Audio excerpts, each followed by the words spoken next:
আজ আমি পাঠ করে শোনাব রবীন্দ্রনাথ ঠাকুরের লেখা ছোট গল্প শাস্তি। তাহলে শুরু করি। শাস্তি। দুঃখীরাম রুই এবং ছিদাম রুই দুই ভাই সকালে যখন দাহাতে লইয়া জোন খাটিতে বাহির হইল, তখন তাহাদের দুই স্ত্রীর মধ্যে বকাবকি চেঁচামেচি চলিতেছে। কিন্তু প্রকৃতির অন্যান্য নানাবিধ নিত্য কলরবের ন্যায় এই কলহ কোলাহল পাড়াশুদ্ধ লোকের অভ্যাস হইয়া গেছে। তীব্র কণ্ঠস্বর শুনিবা মাত্র লোকে পরস্পরকে বলে, ওই রে বাঁধিয়া গিয়াছে। অর্থাৎ যেমনটি আশা করা যায় ঠিক তেমনটি ঘটিয়াছে। আজও স্বভাবের নিয়মের কোনরূপ ব্যত্যয় হয় নাই। প্রভাতে পূর্ব দিকে সূর্য উঠিলে যেমন কেহ তাহার কারণ জিজ্ঞাসা করে না, তেমনি এই কুড়িদের বাড়িতে দুই জায়ের মধ্যে যখন একটা হৈ হৈ পড়িয়া যায়, তখন তাহার কারণ নির্ণয়ের জন্য কাহারও কোনো রূপ কৌতূহলের উদ্রেক হয় না। অবশ্য এই কোন্দল আন্দোলন প্রতিবেশীদের অপেক্ষা দুই স্বামীকে বেশি স্পর্শ করিত সন্দেহ নাই, কিন্তু সেটা তাহারা কোনো রূপ অসুবিধার মধ্যে গণ্য করিত না। তাহারা দুই ভাই যেন দীর্ঘ সংসার পথ একটা এক্কা গাড়িতে করিয়া চলিয়াছে। দুই দিকের দুই স্প্রিংবিহীন চাকার অবিশ্রাম ছচ্ছর খড়খড় শব্দটাকে জীবন রথযাত্রার একটা বিধিবিহিত নিয়মের মধ্যেই ধরিয়া লইয়াছে। বরঞ্চ ঘরে যেদিন কোনো শব্দমাত্র নাই, সমস্ত থমথম ছমছম করিতেছে, সেদিন একটা আসন্ন অনৈসর্গিক উপদ্রবের আশঙ্কা জন্মিত। সেদিন যে কখন কি হইবে তাহা কেউ হিসাব করিয়া বলিতে পারিত না। আমাদের গল্পের ঘটনা যেদিন আরম্ভ হইল, সেদিন সন্ধ্যার প্রাক্কালে দুই ভাই যখন জোন খাটিয়া শ্রান্ত দেহে ঘরে ফিরিয়া আসিল, তখন দেখিল স্তব্ধ গৃহ গমগম করিতেছে। বাহিরেও অত্যন্ত গুমট। দুই প্রহরের সময় খুব এক পশলা বৃষ্টি হইয়া গিয়াছে। এখনও চারিদিকে মেঘ জমিয়া আছে, বাতাসের লেশমাত্র নাই। বর্ষার ঘরের চারিদিকে জঙ্গল এবং আগাছাগুলো অত্যন্ত বাড়িয়া উঠিয়াছে। সেখান হইতে এবং জলমগ্ন পাটের ক্ষেত হইতে সিক্ত উদ্ভিজ্জের ঘন গন্ধবাষ্প চতুর্দিকে একটি নিশ্চল প্রাচীরের মতো জমাট হইয়া দাঁড়াইয়া আছে। গোয়ালের পশ্চাৎবর্তী ডোবার মধ্য হইতে ভেক ডাকিতেছে এবং ঝিল্লিরবে সন্ধ্যার নিস্তব্ধ আকাশ একেবারে পরিপূর্ণ। অদূরে বর্ষার পদ্মা নবমেঘচ্ছায়ায় বড় স্থির ভয়ঙ্কর ভাব ধারণ করিয়া চলিয়াছে। শস্যক্ষেত্রের অধিকাংশই ভাঙিয়া লোকালয়ের কাছাকাছি আসিয়া পড়িয়াছে। এমনকি ভাঙনের ধারে দুই চারিটা আম কাঁঠাল গাছের শিকড় বাহির হইয়া দেখা দিয়াছে, যেন তাহাদের নিরুপায় মুষ্টির প্রসারিত আঙ্গুলগুলি শূন্যে একটা কিছু অন্তিম অবলম্বন আঁকড়িয়া ধরিবার চেষ্টা করিতেছে। দুঃখীরাম এবং ছিদাম সেদিন জমিদারের কাছারি ঘরে কাজ করিতে গিয়াছিল। ওপারের জলিধান পাকিয়াছে। বর্ষায় চর ভাসিয়া যাইবার পূর্বেই ধান কাটিয়া লইবার জন্য দেশের দরিদ্র লোক মাত্রই কেহ বা নিজের ক্ষেতে, কেহ বা পাট খাটিতে নিযুক্ত হইয়াছে। কেবল কাছারি হইতে পেয়াদা আসিয়া এই দুই ভাইকে জবরদস্তি করিয়া ধরিয়া লইয়া গেল।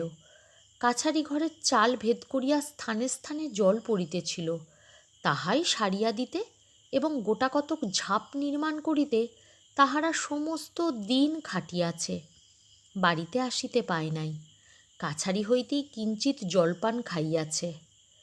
মধ্যে মধ্যে বৃষ্টিতেও ভিজিতে হইয়াছে।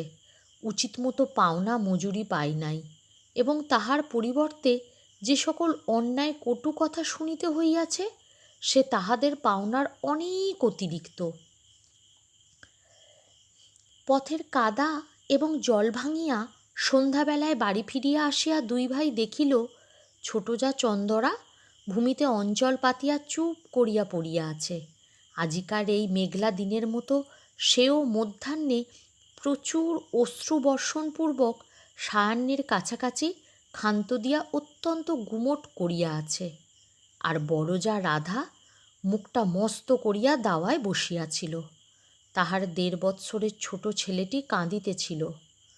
দুই ভাই যখন প্রবেশ করিল, দেখিল উলঙ্গ শিশু প্রাঙ্গণের এক পার্শ্বে চিত হইয়া পড়িয়া ঘুমাইয়া আছে। ক্ষুধিত দুঃখীরাম আর কালবিলম্ব না করিয়া বলিল, ভাত দে। বড় বউ বারুদের বস্তায় স্ফুলিঙ্গপাতের মতো এক মুহূর্তেই তীব্র কণ্ঠস্বর আকাশ পরিমাণ করিয়া বলিয়া উঠিল, ভাত কোথায় যে ভাত দিব? তুই কি চাল দিয়া গিয়েছিলি? আমি কি নিজে রোজগার করিয়া আনিব? সারাদিনের শ্রান্তি ও লাঞ্ছনার পর অন্নহীন নিরানন্দ অন্ধকার ঘরে প্রজ্বলিত ক্ষুধানলে গৃহিণীর রুক্ষ বচন, বিশেষত শেষ কথাটার গোপন কুৎসিত শ্লেষ দুঃখীরামের হঠাৎ কেমন একেবারেই অসহ্য হইয়া উঠিল। ক্রুব্ধ ব্যাঘ্রের ন্যায় গম্ভীর গর্জনে বলিয়া উঠিল, কি বললি? বলিয়াই মুহূর্তের মধ্যে দা লইয়া কিছু না ভাবিয়া একেবারে স্ত্রীর মাথায় বসাইয়া দিল। রাধা তাহার ছোট জায়ের কোলের কাছে পড়িয়া গেল এবং মৃত্যু হইতে মুহূর্ত বিলম্ব হইল না। চন্দরা রক্তসিক্ত বস্তে কি হল গো বলিয়া চিৎকার করিয়া উঠিল। ছিদাম তাহার মুখ চাপিয়া ধরিল। দুঃখীরাম দা ফেলিয়া মুখে হাত দিয়া হতবুদ্ধির মতো ভূমিতে বসিয়া পড়িল। ছেলেটা জাগিয়া উঠিয়া ভয়ে চিৎকার করিয়া কাঁদিতে লাগিল। বাহিরে তখন পরিপূর্ণ শান্তি। রাখাল বালক গরু লইয়া গ্রামে ফিরিয়া আসিতেছে। পরপারের চরে যাহারা নতুন পক্ষ ধান কাটিতে গিয়াছিল, তাহারা ৫-৭ জনে এক একটি ছোট নৌকায় করে এপারে ফিরিয়া পরিশ্রমের পুরস্কার ২-৪ আটি ধান মাথায় লইয়া প্রায় সকলেই নিজ নিজ ঘরে আসিয়া পৌঁছিয়াছে। চক্রবর্তীদের বাড়ির রামলোচন খুড়ো গ্রামের ডাকঘরে চিঠি দিয়া ঘরে ফিরিয়া নিশ্চিন্ত মনে চুপচাপ তামাক খাইতেছিলেন। হঠাৎ মনে পড়িল তাহার কোরফা প্রজা দুঃখীর অনেক টাকা খাজনা বাকি। আজ কিয়দংশ শোধ করিবে প্রতিশ্রুত হয়েছিল। এক্ষণে তাহারা বাড়ি ফিরিয়াছে। স্থির করিয়া চাদরটা কাঁধে ফেলিয়া ছাতা লইয়া বাহির হইলেন। কুড়িদের বাড়িতে ঢুকিয়া তাহার গা ছমছম করিয়া উঠিল। দেখিলেন ঘরে প্রদীপ জ্বালা হয় নাই। অন্ধকার দাওয়ায় ২-৪টা অন্ধকার মূর্তি অস্পষ্ট দেখা যাইতেছে। রহিয়া রহিয়া দাওয়ার এক কোণ হইতে একটা অস্ফুষ্ট রোদন উচ্ছ্বসিত হইয়া উঠিতেছে এবং ছেলেটা যত মা মা বলিয়া কাঁদিয়া উঠিতে চেষ্টা করিতেছে, ছিদাম তাহার মুখ চাপিয়া ধরিতেছে।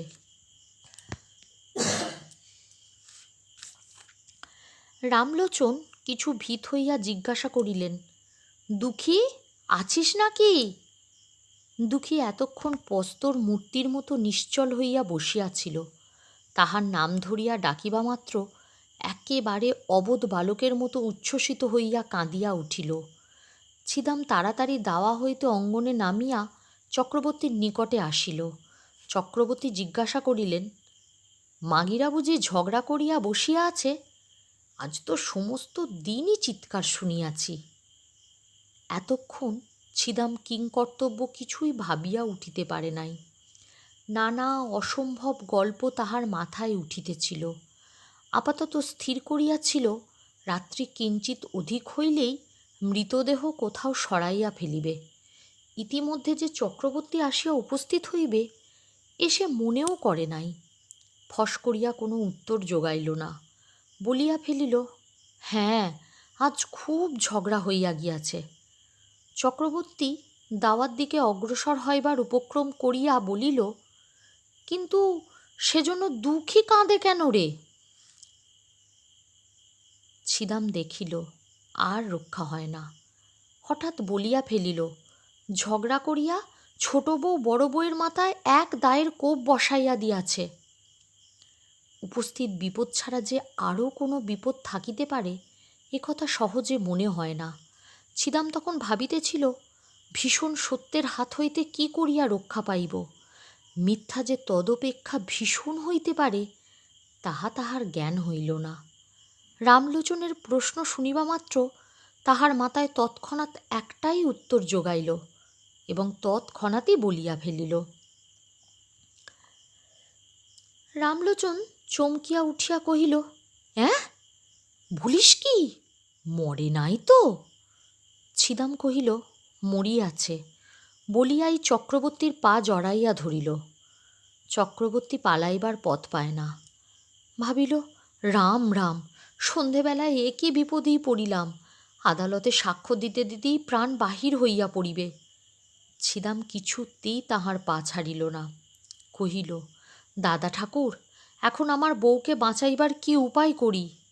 মামলা মোকদ্দমার পরামর্শে রামলোচন সমস্ত গ্রামের প্রধানমন্ত্রী ছিলেন। তিনি একটু ভাবিয়া বলিলেন, দেখ, ইহার এক উপায় আছে। তুই এখনই থানায় ছুটিয়া যা। বলগে, তোর বড় ভাই দুঃখী সন্ধ্যাবেলায় ঘরে আসিয়া ভাত চাহিয়াছিল। ভাত প্রস্তুত ছিল না বলিয়া স্ত্রীর মাথায় দা বসাইয়া দিয়াছে। আমি নিশ্চয়ই বলিতেছি, এ কথা বলিলে ছুরিটা বাঁচিয়া যাইবে। ছিদামের কণ্ঠ শুষ্ক হইয়া আসিল।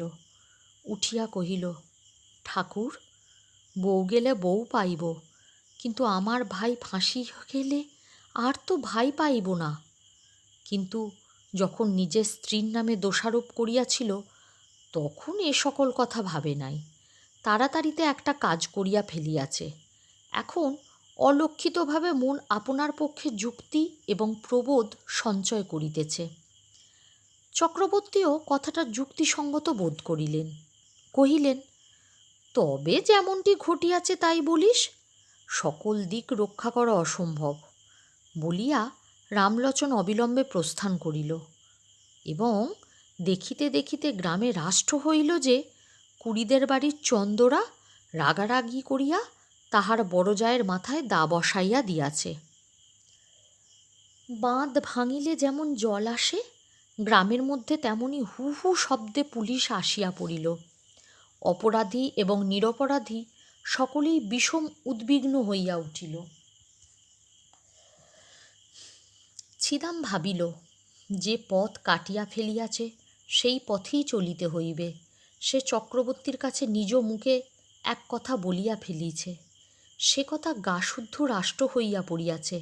এখন আবার আর একটা কিছু প্রকাশ হইয়া পড়িলে কি জানি কি হইতে কি হইয়া পড়িবে। সে নিজেই কিছুই ভাবিয়া পাইল না। মনে করিল, কোনো মতে সে কথাটা রক্ষা করিয়া তাহার সহিত আর 5টা গল্প জুড়িয়া স্ত্রীকে রক্ষা করা ছাড়া আর কোনো পথ নাই। ছিদাম তাহার স্ত্রী চন্দরাকে অপরাধ নিজ স্কন্ধে লইবার জন্য অনুরোধ করিল। সে তো একেবারে বজ্রাহত হইয়া গেল। ছিদাম তাহাকে আশ্বাস দিয়া কহিল, যাহা বলিতেছি তাই করো, কোনো ভয় নাই, আমরা বাঁচাইয়া দিব। আশ্বাস দিল বটে, কিন্তু গলা শুকাইল, মুখ পাংশুবর্ণ হইয়া গেল। চন্দরার বয়স 17-18 অধিক হইবে না। মুখখানি হুষ্টপুষ্ট গোলগাল, শরীরটি অনতি দীর্ঘ, আঁটসাঁট, সুস্থ সবল। অঙ্গপ্রত্যঙ্গের মধ্যে এমন একটি সৌষ্ঠব আছে যে চলিতে ফিরিতে নড়িতে চড়িতে দেহের কোথাও যেন কিছু বাঁধে না। একখানি নতুন তৈরি নৌকোর মতো, বেশ ছোট এবং সুডল, অত্যন্ত সহজ সুরে, এবং তাহার কোথাও কোনো গ্রন্থি শিথিল হইয়া যায় নাই। পৃথিবীর সকল বিষয়ই তাহার একটা কৌতুক এবং কৌতূহল আছে।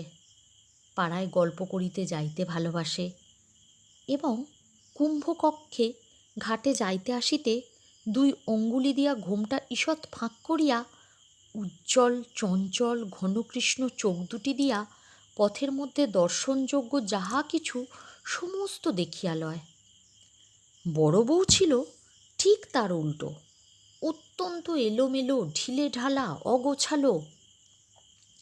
মাথার কাপড়, কোলের শিশু, ঘরকন্যার কাজ কিছুই সে সামলাইতে পারিত না।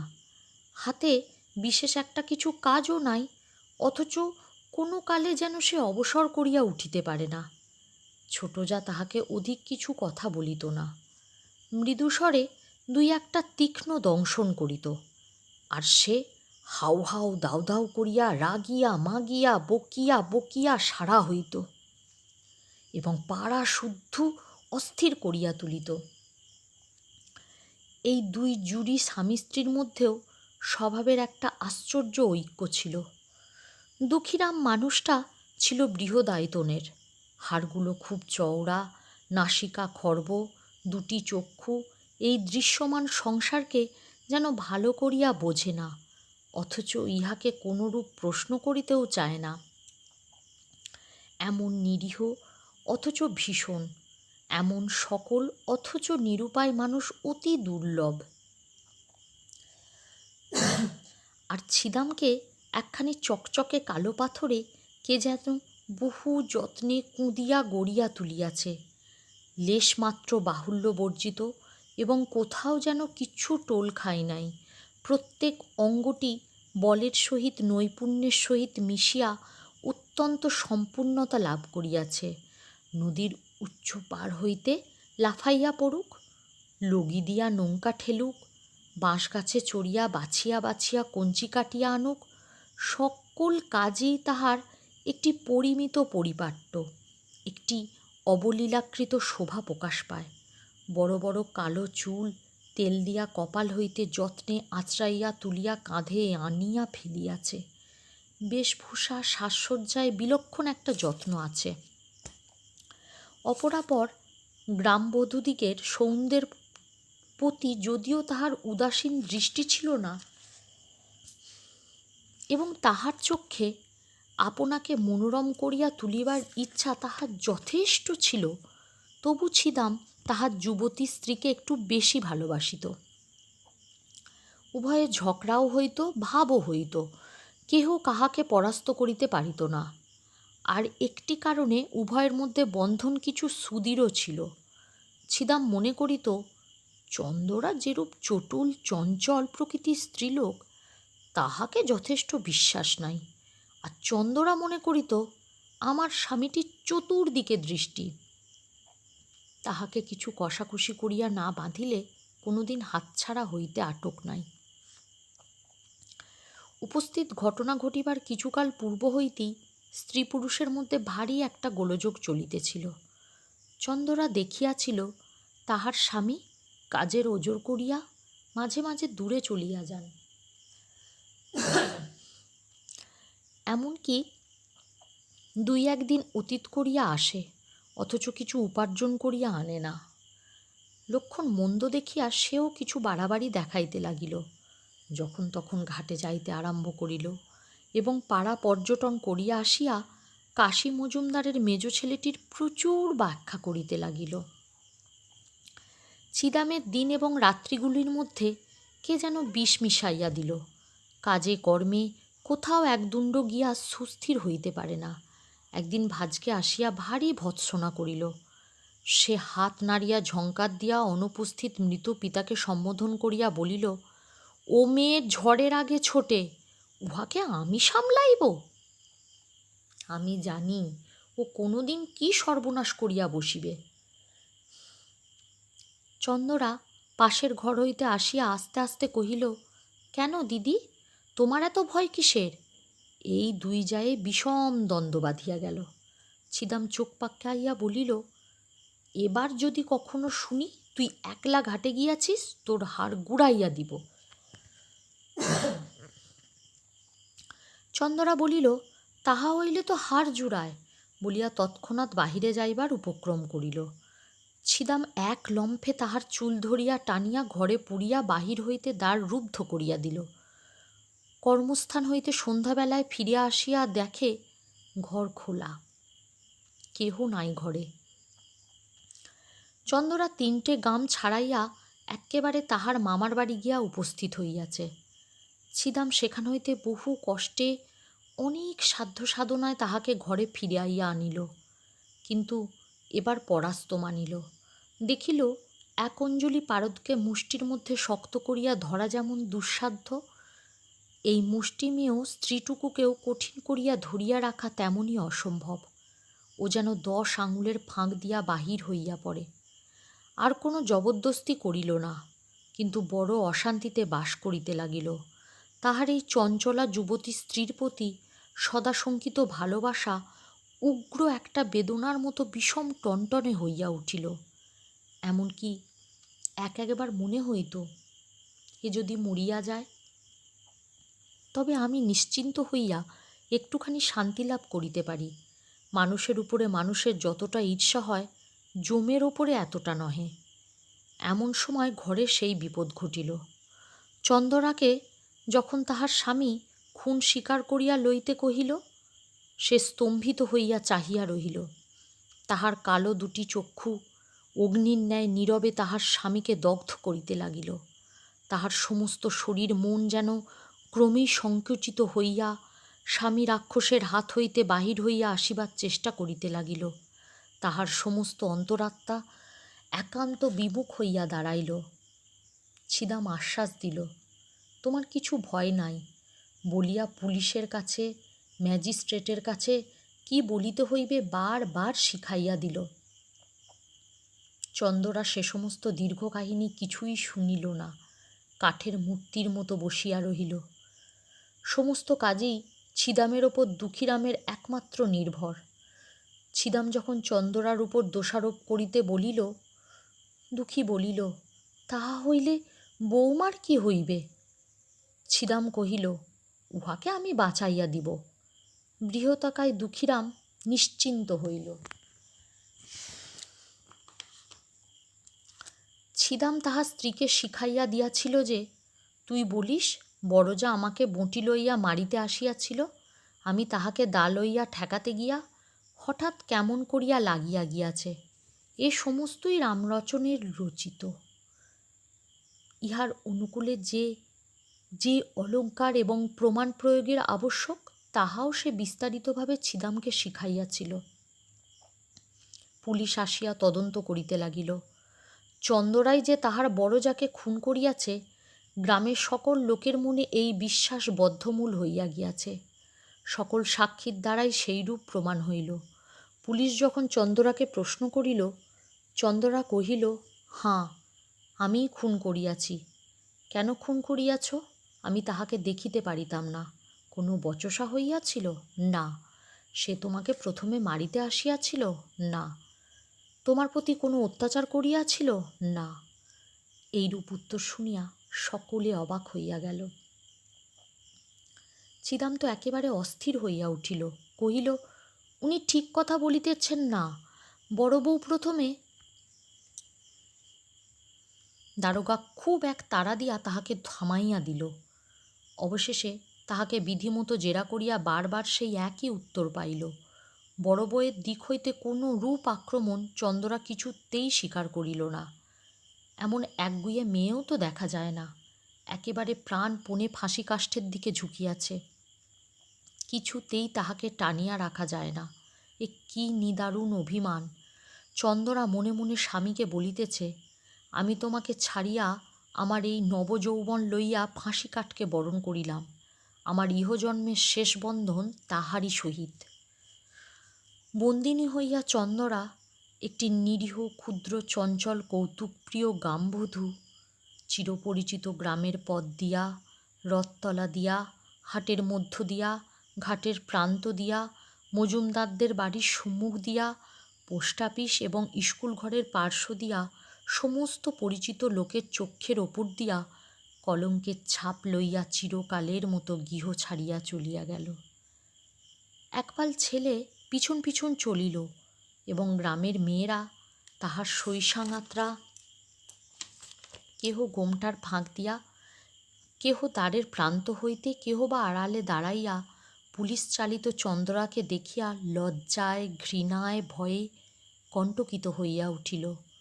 ডেপুটি ম্যাজিস্ট্রেটের কাছেও চন্দরা দোষ স্বীকার করিল এবং খুনের সময় বড় বউ যে তাহার প্রতি কোনো রূপ অত্যাচার করিয়াছিল তাহা প্রকাশ হইল না। কিন্তু সেদিন ছিদাম সাক্ষ্যস্থলে আসিয়াই একেবারে কাঁদিয়া জোড়হস্তে কহিল, দোহাই হুজুর, আমার স্ত্রীর কোনো দোষ নাই।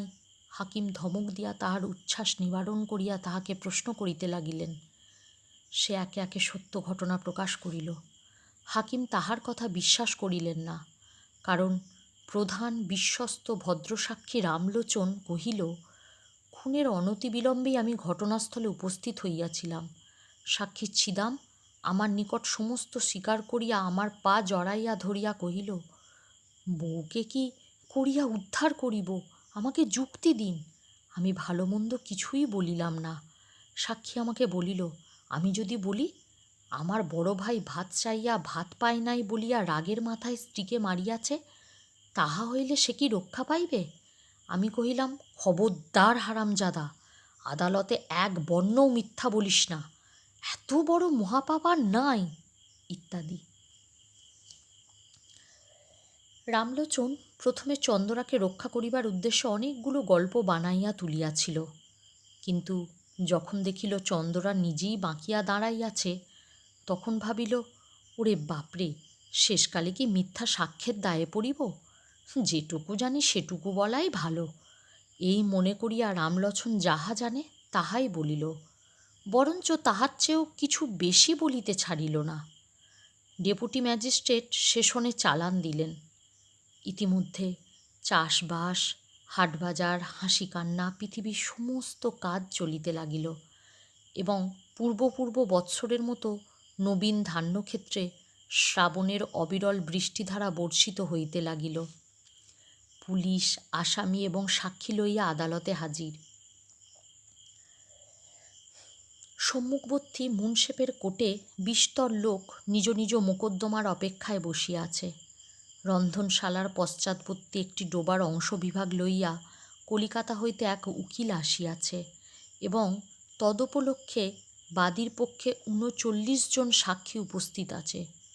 কত শত লোক আপন আপন কড়াগণ্ডা হিসাবে চুলচিরা মীমাংসা করিবার জন্য ব্যগ্র হইয়া আসিয়াছে। জগতে আপাতত তদপেক্ষা গুরুতর আর কিছুই উপস্থিত নেই, এইরূপ তাহাদের ধারণা। ছিদাম বাতায়ন হইতে এই অত্যন্ত ব্যস্ত সমস্ত প্রতিদিনের পৃথিবীর দিকে এক দৃষ্টে চাহিয়া আছে। সমস্তই স্বপ্নের মতো বোধ হইতেছে। কম্পাউন্ডের বৃহৎ বটগাছ হইতে একটি কোকিল ডাকিতেছে। তাহাদের কোনরূপ আইন আদালত কিছুই নাই। চন্দরা জজের কাছে কহিল, ওগো সাহেব, এক কথা আর বারবার কতবার করিয়া বলিব? জজ সাহেব তাহাকে বুঝাইয়া বলিলেন, তুমি যে অপরাধ স্বীকার করিতেছ, তাহার শাস্তি কি জানো? চন্দরা কহিল, না। জজ সাহেব কহিলেন, তাহার শাস্তি ফাঁসি। চন্দরা কহিল, ওগো, তোমার পায়ে পড়ি, তাই দাও না সাহেব, তোমাদের যাহা খুশি তাই করো, আমার তো আর সহ্য হয় না। যখন ছিদামকে আদালতে উপস্থিত করিল, চন্দরা মুখ ফিরাইল। জজ কহিলেন, সাক্ষীর দিকে চাহিয়া বলো, এ তোমার কে হয়? চন্দরা দুই হাতে মুখ ঢাকিয়া কহিল, ও আমার স্বামী হয়। প্রশ্ন হইল, ও তোমাকে ভালোবাসে না? উত্তর, উফ, ভারী ভালোবাসে। প্রশ্ন, তুমি উহাকে ভালোবাসো না? উত্তর, খুব ভালোবাসি। ছিদামকে যখন প্রশ্ন হইল, ছিদাম কহিল, আমি খুন করিয়াছি। প্রশ্ন, কেন? ছিদাম, ভাত চাহিয়াছিলাম, বড় বউ ভাত দেয় নাই। দুঃখীরাম সাক্ষ্য দিতে আসিয়া মূর্ছিত হইয়া পড়িল। মূর্ছা ভঙ্গের পর উত্তর করিল, সাহেব, খুন আমি করিয়াছি। কেন? ভাত চাহিয়াছিলাম, ভাত দেয় নাই। বিস্তর জেরা করিয়া এবং অন্যান্য সাক্ষ্য শুনিয়া জজ সাহেব স্পষ্ট বুঝিতে পারিলেন, ঘরের স্ত্রীলোককে ফাঁসির অপমান হইতে বাঁচাইবার জন্য ইহারা দুই ভাই অপরাধ স্বীকার করিতেছে। কিন্তু চন্দরা পুলিশ হইতে সেশন আদালত পর্যন্ত বারবার এক কথা বলিয়া আসিতেছে। তাহার কথার তিল মাত্র নড়চড় হয় নাই। দুইজন উকিল স্বেচ্ছা প্রবৃত্ত হইয়া তাহাকে প্রাণদণ্ড হইতে রক্ষা করিবার জন্য বিস্তর চেষ্টা করিয়াছে, কিন্তু অবশেষে তাহার নিকট পরাস্ত মানিয়াছে। যেদিন একরত্তি বয়সে একটা কালো কালো ছোটোখাটো মেয়ে তাহার গোলগাল মুখটি লইয়া খেলার পুতুল ফেলিয়া বাপের ঘর হইতে শ্বশুর ঘরে আসিল, সেদিন রাত্রে শুভলগ্নের সময় আজিকার দিনের কথা কে কল্পনা করিতে পারিত। তাহার বাপ মরিবার সময় এই বলিয়া নিশ্চিন্ত হইয়াছিল যে, যাহা হইউক, আমার মেয়েটির একটি সদ্গতি করিয়া গেলাম। জেলখানায় ফাঁসির পূর্বে দয়ালু সিভিল সার্জেন্ট চন্দরাকে জিজ্ঞাসা করিল, কাহাকেও দেখিতে ইচ্ছা করে? চন্দরা কহিল, একবার আমার মাকে দেখিতে চাই। ডাক্তার কহিল, তোমার স্বামী তোমাকে দেখিতে চায়, তাহাকে কি ডাকিয়া আনিব? চন্দরা কহিল, মরণ। গল্প পাঠ কেমন লাগলো অবশ্যই জানিও। আমার শরীরটা খুব একটা ভালো নয়, একটু আধটু কাশি হলো মাঝে মধ্যে, কিন্তু তারপরেও গল্প পাঠ ভালো লাগলে অবশ্যই লাইক, শেয়ার, কমেন্ট করবেন। আর আমার এই চ্যানেলে নতুন বন্ধু হলে চ্যানেলটাকে সাবস্ক্রাইব করবেন। আবার আসবো অন্য আর এক অডিও স্টোরি নিয়ে। সবাই ভালো থাকুন। নমস্কার।